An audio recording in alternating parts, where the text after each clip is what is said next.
Ready, start. Social reformers believed that if the public is to be educated, then only native languages can become its medium. The women issue was on the rise in the political scenario of this period of the 19th century, and both politics and gender were associated with each other at many levels. The conflict between the colonial way of life and Western lifestyle and the ideological difference on the issue of women allowed the writers to clash and struggle. By the late 19th century, Indian intellectuals were also concerned that women were not getting the education they needed. There was mutual disagreement on this issue as well.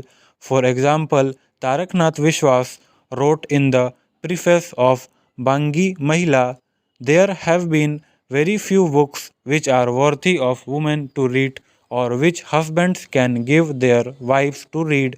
Ramabai called upon American readers in Hindu Stri Ka Jeevan. All of you who are reading this book, think about the women of my country and wake up. Come forward to liberate them from lifelong slavery and demonic miseries. Won't you come? Friends and well wishers, educated people, and humanists, I request you all who are interested in this or have compassion for your fellow brethren, feel moved by the cry of Indian daughters, however weak it may be. The analysis of women's autobiography helps to bring to the fore her society, community, agony, trauma, experiences of gender difference, and sociological and language expressions. In recent years, women's writings has become important for research and it is reconsidering the gaps and inconsistencies in the cultural history. Around 1920, Muslim women of elite families turned to study English in India.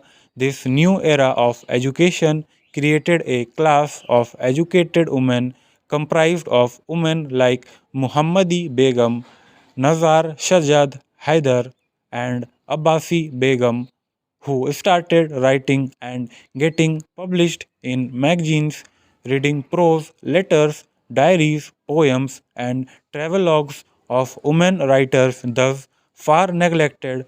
One gets to know that they were expressing the events of their time and society as well as personal experiences.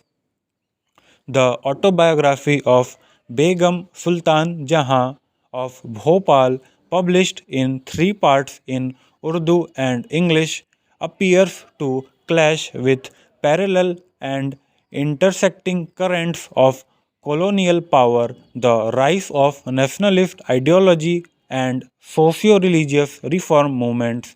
She was the Sultan of Bhopal state between 1901 to 1926. In comparison with Western civilization, she established Islamic customs. Notably, most of the women rulers of Bhopal princely state wrote autobiographies. These elite women adopted various forms of self expression.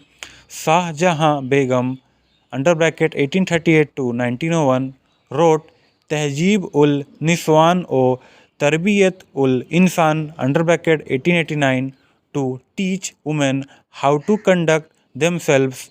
After the formation of Pakistan, women who were active in writing autobiographies can be judged from many perspectives.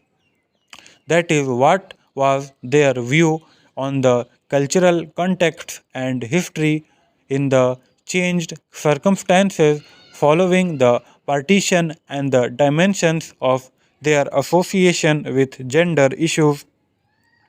Ghubar-e-Karwan, written by Begum Anis Kidwai under bracket 1906 to 1982, was published in original Urdu in incomplete form from Maktab-e-Jamia, Delhi in 1983.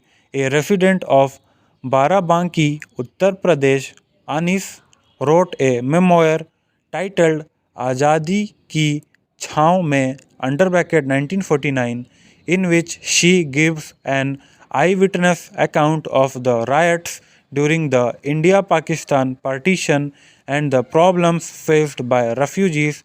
Ghubar e Karwan and Azadi Ki Chhaav Mein are a woman's journey to being established as a representative. She mentions several changes in the Indian political scenario during the partition of India. Anis has taken stock of the socio-political conditions before and after the country's partition. At the same time, she reveals her dependence on her family to get the education and to decide the course of her life being a Muslim. Besides social and family compulsions on her being a woman, gender politics and censorship have also been mentioned. It is the first notable attempt from a woman's point of view to look at India Pakistan in the years around independence. The experiences of British colonial power are recorded in the autobiography of politically active Begum Kushida Aizaz Rasul under bracket before 1908, titled From the Purdah to Parliament. Kashida served as the deputy president of the council from 1937 to 1940. She was the first Indian Muslim woman to reach such a high position. Her autobiography is important because in a patriarchal society, the percentage of utilization of experience and potential of women with leadership abilities is very low. Stop.